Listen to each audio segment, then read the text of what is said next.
I'm on the podcast with Joey Peters, all the way from New South Wales in Australia. Joey, fantastic to have you on the podcast. Thanks, Stuart. I'm feeling a little bit privileged right now. I've been following your work for a few years now, so to be actually having a discussion and recording it for a podcast, it's very encouraging for my own learning journey to know that I'm going to be having this discussion. Very much looking forward to it. Well, I'm very humbled to hear that you actually like the genuine ramblings that I put out into the world. It's nice to know that there's 6 people out there who do. We've got to know each other, I suppose, through, I guess, a mutual interest in children's sport, in trying to find an alternative approach to engaging them and coaching them and giving them opportunities to explore and learn. And we've obviously had some good conversations, mostly through Twitter, and I've watched the growth of your website, Gameplay Learn, and the approach that you're taking and all that sort of stuff. So I just thought it was high time we actually had a proper conversation and found out a bit more. So as a starting point, can you just tell everybody your backstory and kind of how you came to where you are? Yeah, thanks, Stu. I'll kick it off. My background is in football, the round ball game. I played for the Matildas for a long time. Do you know who the Matildas are, Stu? So I'm guessing that is the female football version of what I would know of hockey as either the Kookaburras, I suppose. Yes. Yeah. So this is the national team, yeah?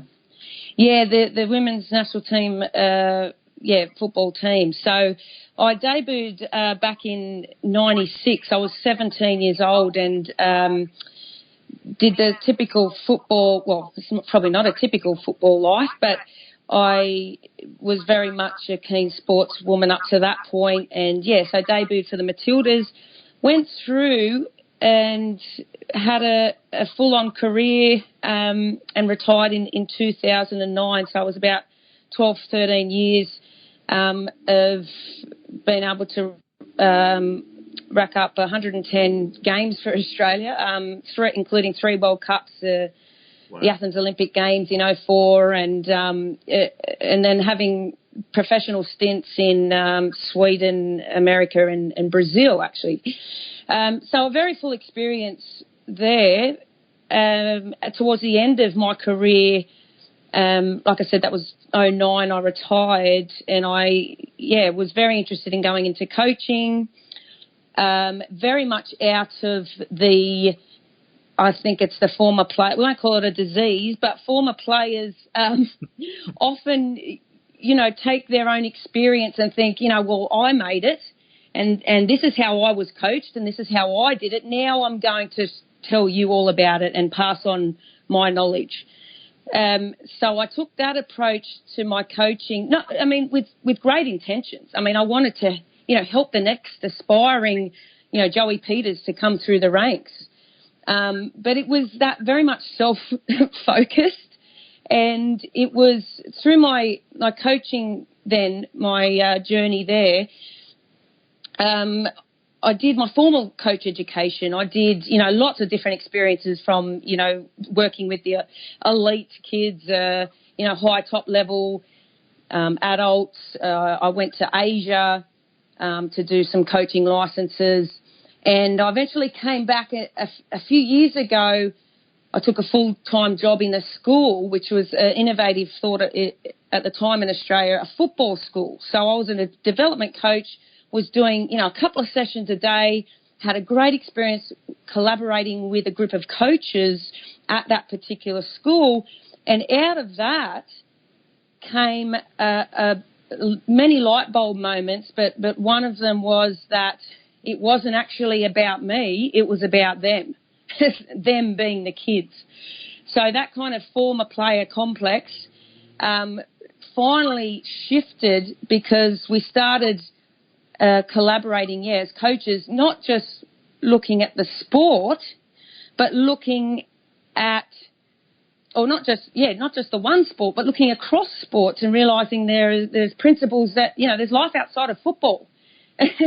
and there's principles that carry across sports, and there's actually principles that carry across human development, and especially if we start looking at kids, which I started at this development school to give you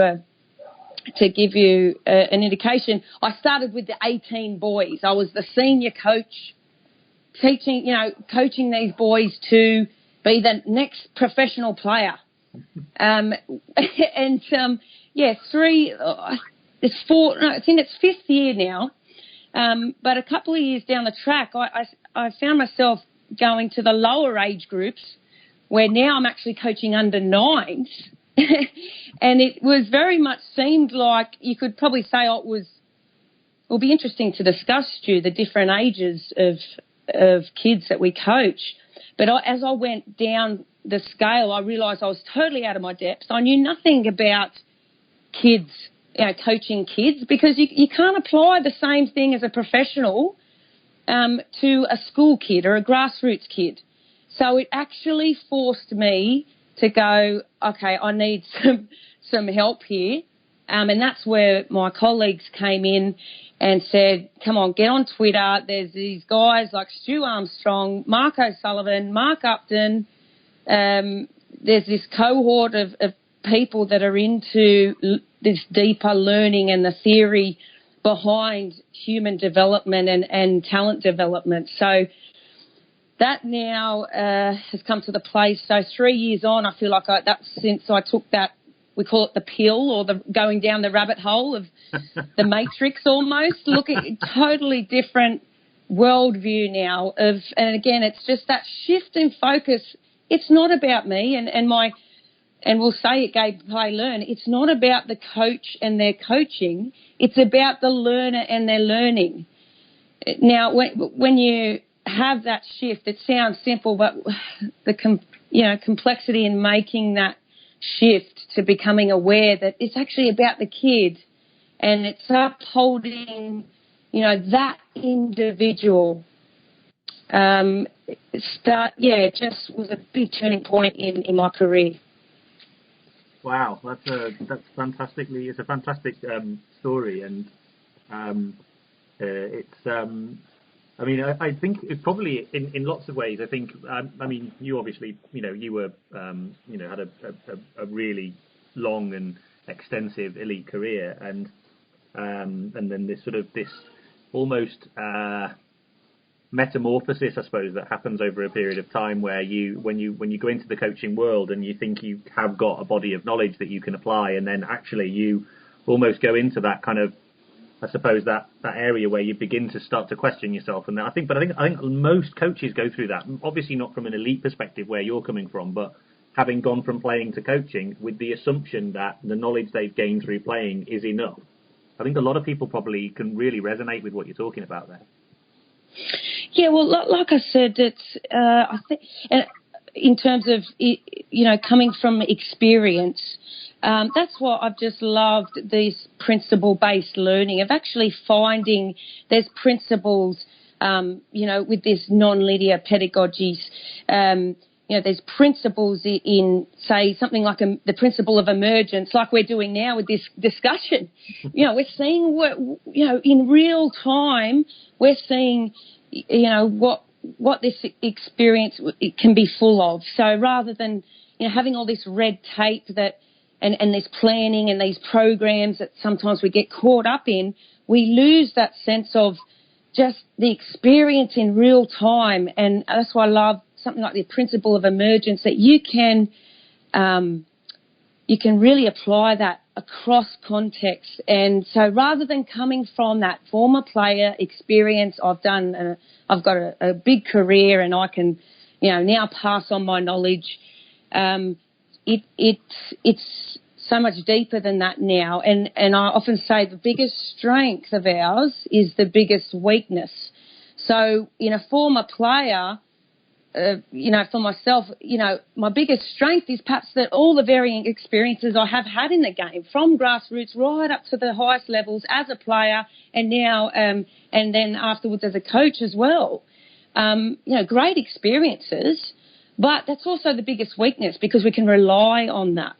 So unless we start actually educating ourselves beyond the game, and like I said, the biggest learning for me was going beyond the football bubble to realising there's sporting principles and learning principles, which now, I mean, even home now, I would say my home environment is my biggest learning environment.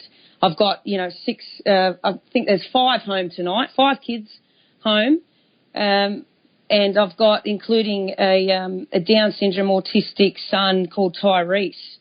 And when you start working with special needs kids, then these principles just highlight even more. With someone like Tyrese, I mean, I can't compare him against milestones like you would do in a very linear, structured, step-by-step process. I really need to know him as a unique individual.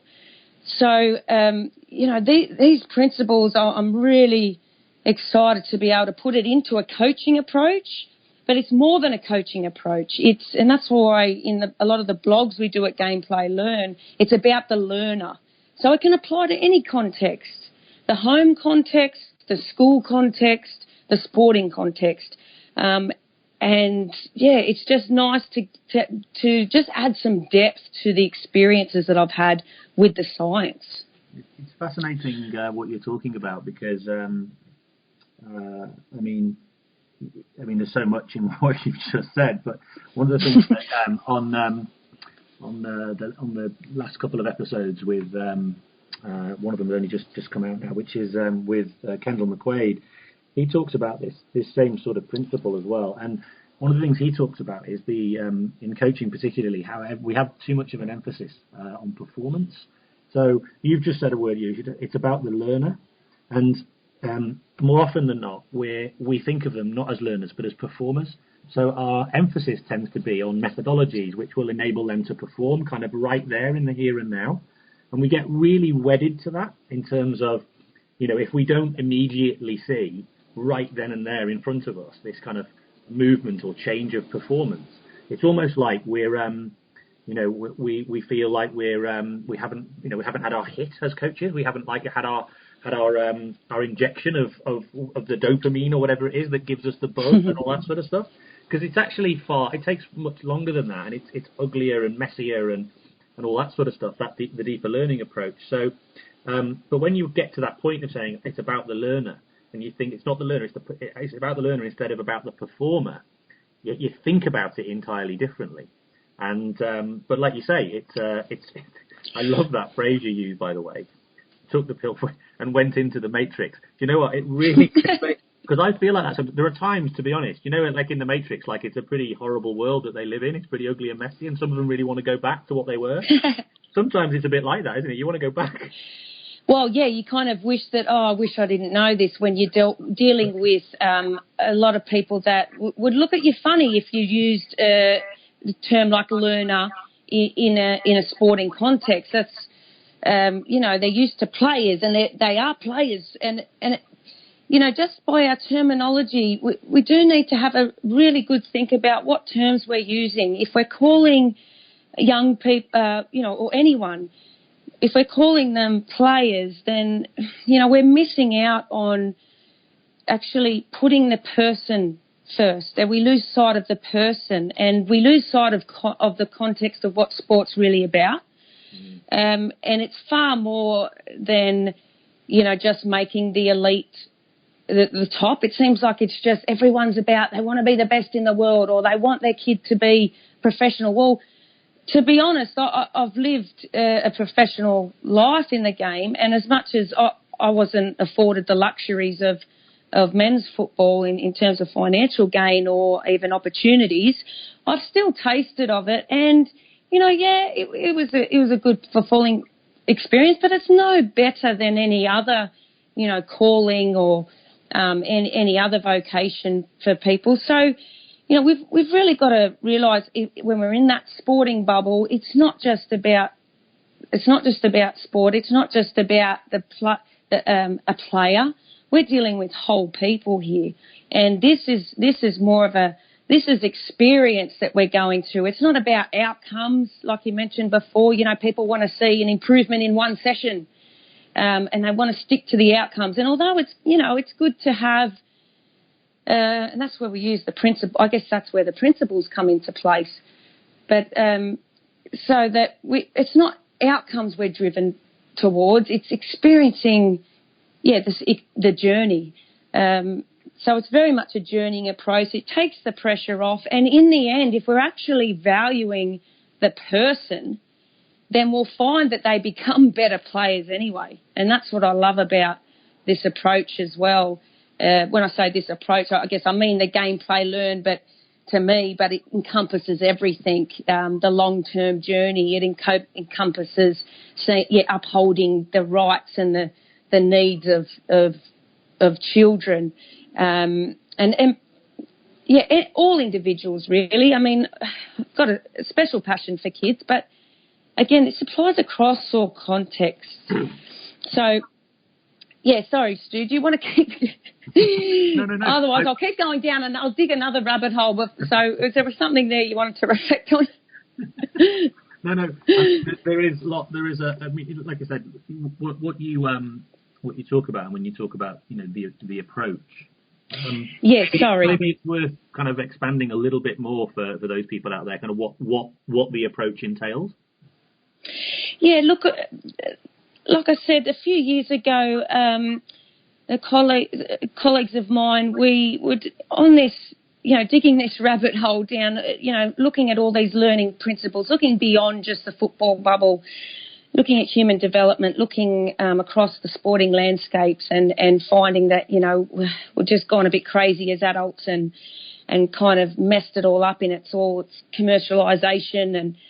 And so it was out of that frustration, as most things are born, that we said, look, we'd love to kind of bottle all of these different theories and learnings into some kind of practical approach that we can not only just, it's a wonderful professional development tool that we can discover these principles through, but then we can also bring a practical means to it where we start using game designs and looking at, sessions with groups of people, whether that's players or students. What do we do with a group? And we want to facilitate an experience. So it kind of just brings together all this, the theory and the practical into this approach that seeks to really just be a positive influence on this poor sporting landscape of ours, that and a solution, I guess, to some of the problems that we face, and some of these solutions are using a game-based approach, using, multi-sport in a young child's journey, whether they're playing football or whether they've signed up for basketball. If we can actually start saying, hey, a diverse learning journey is better than a specialised one, especially so young. So let's give people, let's give these kids a greater diversity. So let's bring multi-sport into our sessions. And so then we start to look at the practicalities of how that theory comes to life. So that's where we're at with Game, Play, Learn. And we've got the website gameplaylearn.net, which has been up for nearly 12 months now, where we do, blogs and try and put up game design. We try and encourage other people to get out and try things as well, and use a facilitating approach rather than an instructed, adult-driven, just controlled environment. Let's get a little bit messy. Let's get our hands dirty, and let's give these kids real experience where they get to call the shots. And we're going to come up with these amazing games that they just love, and it's going to mean that they're going to fall in love with sport for a lifetime and be lifelong participants. But out of that, we also know this gives them a great opportunity to become, to reach high levels in the sport if that's what their desire is. So I truly believe that it's a win-win in lots of situations with or keeping up with modern theory and really having a go at the practical. I was having a debate this morning with some people within my club, and they'd just done a session last night. I wasn't actually able to make it myself, but they'd just done a session. It's our summer academy, so our winter season's finished, and now we're doing some summer work. And this is partly designed to enable the kids to develop and get prepared, I suppose, for they'll then begin the talent pathway work, which goes on through the summer over here, and it's kind of a way of tuning them up and like giving them the best chance to sort of make it as far as they can in the journey.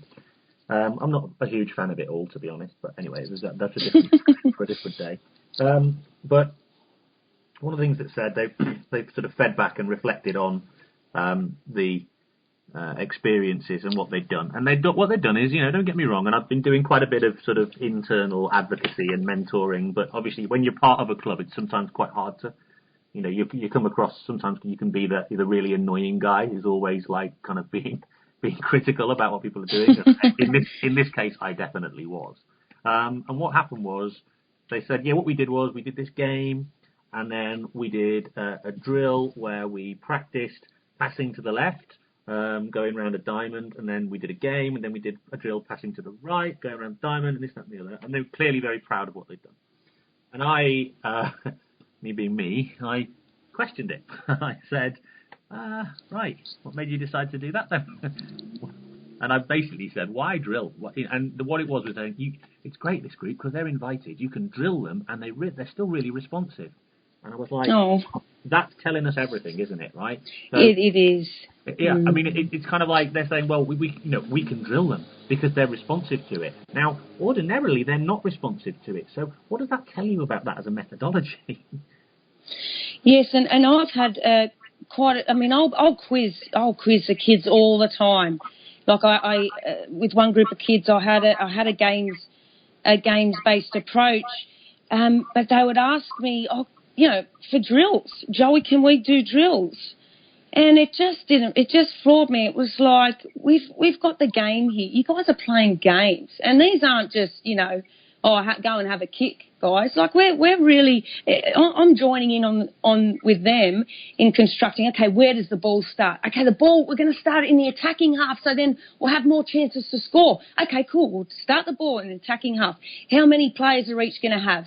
Oh well, since the advantage is that the team is starting in the attacking half, let's take one attacker out.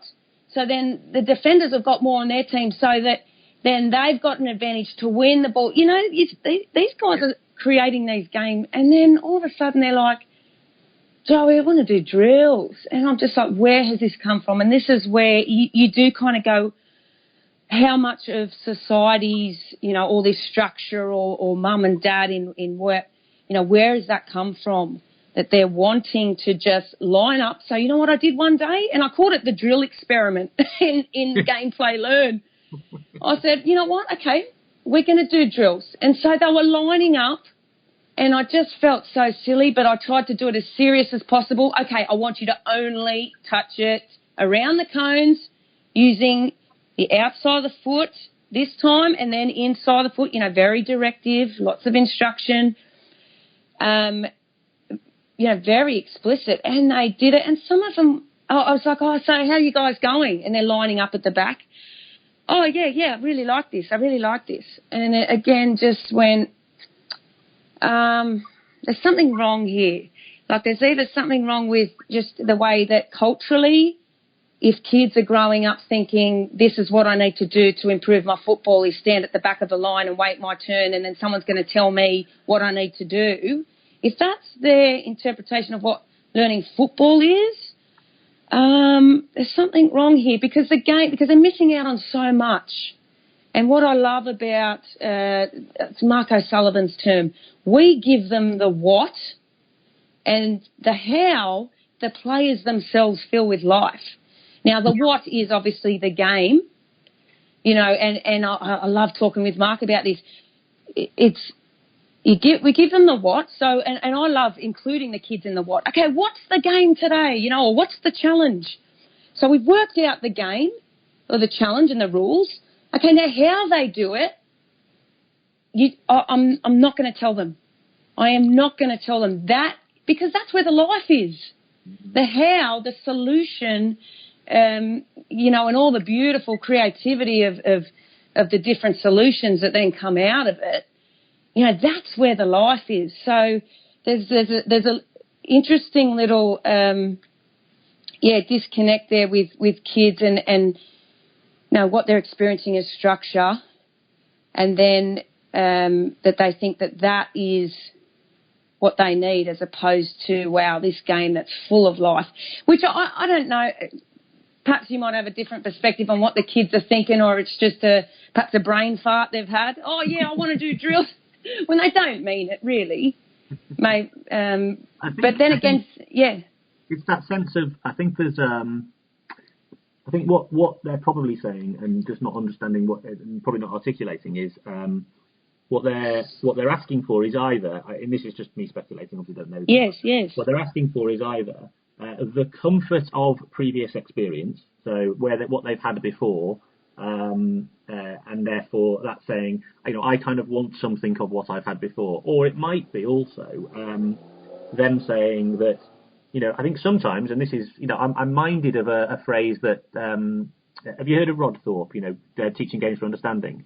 Yes. Yeah, so Rod Thorpe, I've had the pleasure of actually meeting him 2 or 3 years ago now. And one of the things he said, kids doing games is definitely better than kids doing drills, but it's not much better. And what he meant is that sometimes the game has got too much variability and there's too much interference, and they get a bit overwhelmed. And so sometimes you do need to refine your game down almost to, and I would never advocate refining it right down to the point of, being a repetitive, isolated movement pattern, which essentially is how I define a drill. But I would refine it down so that actually we take away some of the all that contextualized noise, so that they can kind of just concentrate on a few things. Now, I never ever take away entirely the contextual interference entirely, because then all you're doing is developing a technique that probably won't translate into the game, because the minute you put that contextual interference in place, you need to learn it with the contextual interference there. But yes. But you can obviously minimize the amount of contextual interference. So, for example, I bet if they did that drill for a long time, so, for example, if you did a few sessions, so if you elongated the drill experiment, and I would love you to do this, by the way, if you elongated the drill experiment, so every session was quite a lot of time in queues, running round cones, dribbling, whatever, this, that, and the other, lots and lots of explicit instruction, and then the game at the end. So that's your sort of traditional coaching model, isn't it? Yes. Do that over a period of time and see then if they still like the drills. And actually, they'll be coming to you going, can't we just play a game? And actually, they might not say that. What will happen is they just won't turn up. Yeah, that's quite a dangerous experiment, Stu. I know. Trying to force them away. Yeah, no, it's. It's hard to do one-off kind of, base theories off a one-off session, because I like where you're going there, and it does very much matter that that what game they're playing matters, and that's why I find it hard when us as coaches or even teachers, or it might be parents, we want to make decisions for the kids on our own without their input. I find it very hard now to do a game. Well, I probably can start off a game. Like today, I did a game with a young group of primary school girls who have only been playing football for a few weeks, and it's just beautiful to see. Their only experience of football is this game-based, this game sense approach, where all I'm asking them is about the strategy. I'm not even bringing attention to any of the techniques they're doing, because if we focused on techniques or skills and just doing skill drills and the focus being on the skill, then I wouldn't be surprised if these girls either couldn't do it and disengage very quickly. Whereas girls and we're talking about average school girls, and I don't know about you, Stu, but in Australia, average school girls now, they don't do a lot of physical activity. So I'm getting these average schoolgirls out there that don't look, they're as thin as twigs, and it looks like if they hit the ball, they're going to break their leg. But somehow they end up learning the strategies of the game through this game-based approach. So today we did the goalie. It was a new game I've made up, the Goalie Game, where your whole team is goalies, goalkeepers, when you're in your own half. So it's a small-sided pitch. It was 66, 4v4s and 66s. In your own half, you're all goalies, so you can pick up the ball. And, usually there's a 6-second time limit on goalkeepers, but we made it 3 seconds. You've got 3 seconds. You can do whatever you want with the ball. You can run it up. And then when it goes into the other half, then it becomes, obviously, you can only use your feet, and it's normal football, and you're trying to score. So I set up the game for them, but I just couldn't keep going with the game until I actually said, so what do you guys how are you going with the game? Is there any rule changes that we need? And one of them said, can't you kick the ball out of your hands as a goalkeeper? I'm like, yes.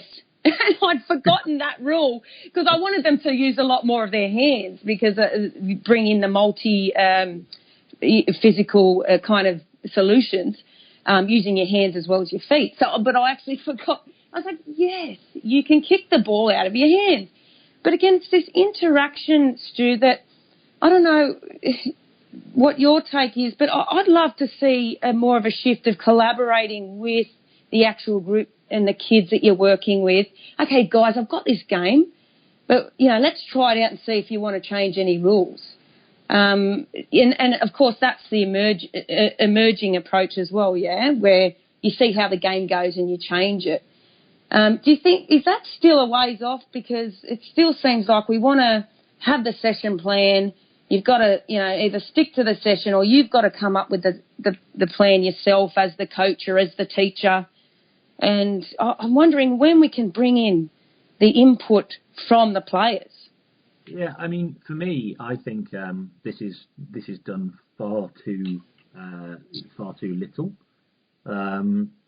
Particularly with, what age group are you talking about?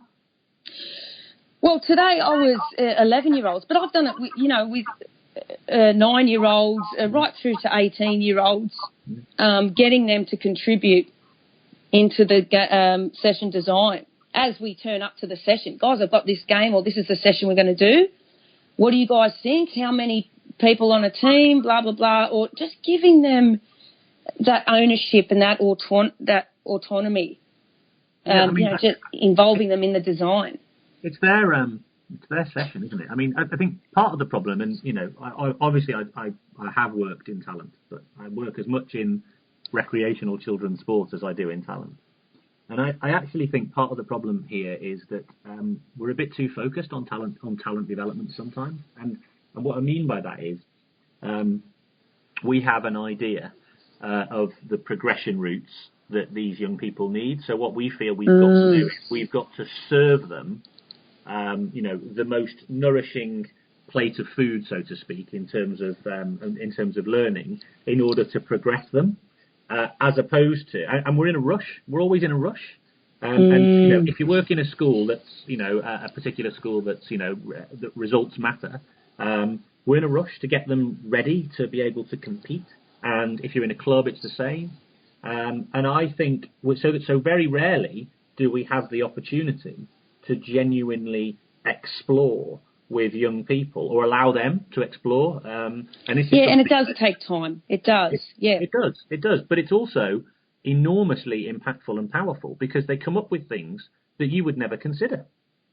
Well, that's right. I mean, if we want to actually give them, we want to strive to give them, what's the best game that we can play that's going to serve a lot of needs, of these types of needs or these competencies. Sorry, I'm so inspired by the self-determination theory at the moment, given, what are the basic human needs? It's autonomy, competency and the relatedness. But I've always, I kind of still cringe when I say competencies because for me it's usually comes with a tick box competent, in courses, you're competent or not yet competent, kind of get a tick box. But what we mean by, what I interpret as competencies is, you know, the desired, whether it's a skill, whether it's what they want to be able to explore, and yeah, perhaps you can help me out there, mate. Yeah. No, I mean, I know what you mean exactly, because you certainly, I know what you mean by the word competency. I totally agree with you about that, by the way. Yes. And some of the stuff I do around coaching, you know, the idea of this competency model. So when you become a coach and you go through coach education, that's, you know, the one. ticking off the competencies. It's a really limited way of looking at human learning and human development, in my opinion. Yes. I'd love to get rid of the idea of competency. So Dan Pink talks about autonomy, mastery, and purpose. And I think, for me, that's kind of what humans are looking for. That's what's enormously motivating. And if you want young people to be, you know, kind of massively and hugely absorbed in learning and development and the actual experience, and they have to have that sense of autonomy, that sense of mastery, that sense of purpose. That's right. And you can't, you know. I hear a lot of, by the way, going back to the point you made earlier on. You know, I hear a lot of people talk about being player-centered, and I genuinely, it's just become a term of art. People don't know what that means. Well, that's what I mean. It actually, well, for me, player-centered means, you know, bringing players into actually the things like this game design, which I don't hear much of in formal settings. I mean, we're talking about the kids being able, like just grassroots kids being able to input. But imagine if we're going actually working into the, you know, bringing talent development through, then they actually have more to contribute, obviously, because their mastery, if we can use that term, their mastery's been built upon. They've got more experience, and so why aren't we actually getting more out of these players? And we can go as far as to question, you know, why at the highest level we're talking like these players that are amazing players, and why don't we look to the players more for, you know, for contribution into, you know, how the team goes about, whether that's their training sessions or how they're going to play in a game. We still pin it on one person, the coach, and he's the one that makes all the decisions. And it's refreshing to starting to hear some people, like Eddie Joneses at the highest level, say, you know, actually it's better if I can get input from my players, and the All Blacks kind of culture around, you know, everyone contributes. I'm just surprised that this player-centred, we can do a lot more of, even in just the mere sessions and around the design. Yeah, I mean, how else do you, you know, what you sort of talked about a little bit earlier on is, you know, particularly with the kids saying they want drills and stuff. I think constantly what the challenge we face as coaches is we're trying to meet them. We want to give them what they want, and we also want to give them what they need. Yes. And sometimes what they want, or what they need, they don't know that that's what they need. So actually, part of our skill is showing them that what they need is actually what they want as well. Yes. Yes. Keep going with that. Well, it's not. I mean, what I mean by that is it's not. So an example would be. So I remember distinctly. This was an adult participant actually. So you know, in my approach, you know, I rarely, if at all, but rarely, will give the answer. And some people get very frustrated by that. And what I mean by give the answer is, you know, sometimes I've had a player come to me, just tell me what to do. That's what they want, right? Yes. But they don't need that. What they need is to learn or work it out. Now that's difficult, and it's a struggle, and it's challenging, and not everyone's comfortable with that, because a lot of them don't want to think. No, I don't want to think. I just want to run around, and I want you to just tell me what to do so that I know what to do, and this, that, and the other. And I have to then explain. But then when it comes to the game or the match at the weekend, I can't do that. You have to do that. So what if I tell you now? How's that going to help you when you get into that scenario? And and then they go away, obviously, right, a bit disgruntled and grudgingly going, oh, okay, fair enough, you're right. But it's like, it's one of those things where I have to take them on that journey of understanding. I know you want this, but you need something else. Yeah, and that's true with the, that's where our, I guess, expertise is being able to navigate, work them through coming from, not knowing, what they need into, experiencing and understanding it for themselves, and even just the sense of, we often talk about providing a safe environment, which includes boundaries.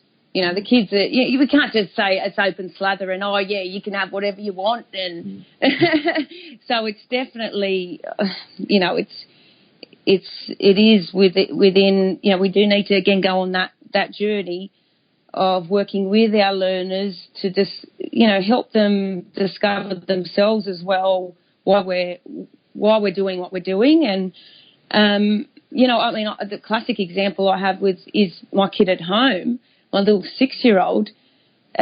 He's really testing me at the moment because he knows that my approach is I want him to make, decisions. So when he makes a decision, I say, look, buddy, you can't do that. And I've made it for whatever reason, whether it's a safety issue or whether it's just, not logistic or whatever. You can't have that, mate, or you can't do that. And it's just that constant dynamic of, well, but, I'm allowed to, because you're sending one message like you're giving me lots of decisions, but then you're kind of shutting me down in this next one. It's like, no, look, this is, and then you can take them on if you need to explain further. Look, this is why.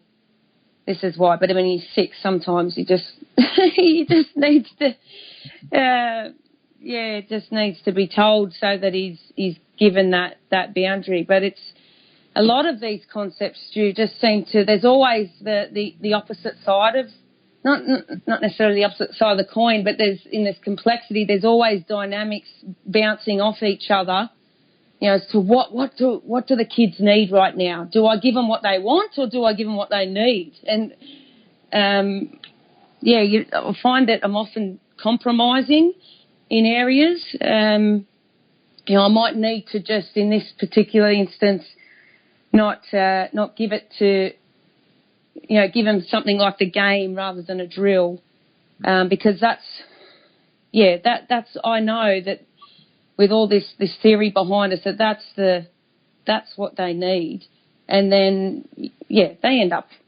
enjoying it anyway.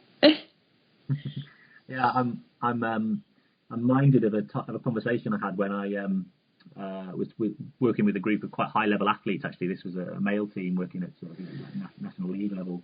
And at the end of one season, they came to me and said, look, we want you to help develop our techniques, or we want you to develop our skills.